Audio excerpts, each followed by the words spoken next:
எப்ப பார்த்தாலும் முதலாளி விட்டு பிள்ளைங்களை ஸ்கூல்ல கூட்டி போற, இல்ல பேங்க் வாசல்ல நிக்கிற, இல்ல அந்த ஆளு கார் வண்டியை கழுவிட்டு நிக்கிற, அதான் கேட்டேன். முதலாளியோட வேலையெல்லாம் முடிச்சிட்டு தறியில உட்காந்துருவேண்ணே.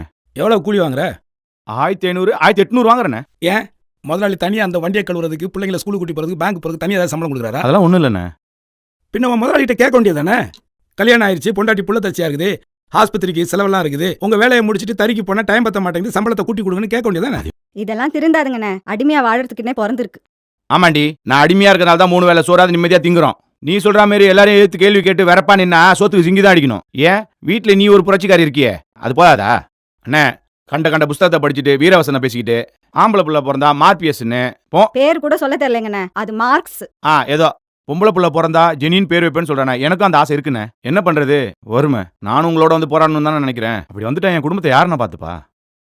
நீ சொல்றதெல்லாம் கரெக்டு தான். இப்படி நாம வறுமையில இருக்கிறதுக்கு யாரு காரணம்? எது நம்மள மேல வளர விடாம தடுக்குது? இன்னும் எத்தனை நாளைக்கு இப்படியே கஷ்டப்பட்டு இருக்க போறோம்? இனி வாழ போற கொஞ்ச நாளாவது நம்மளுடைய அடிப்படை உரிமைகளை விட்டு கொடுக்காம சுயமரியாதையோட வாழ வேணாமா?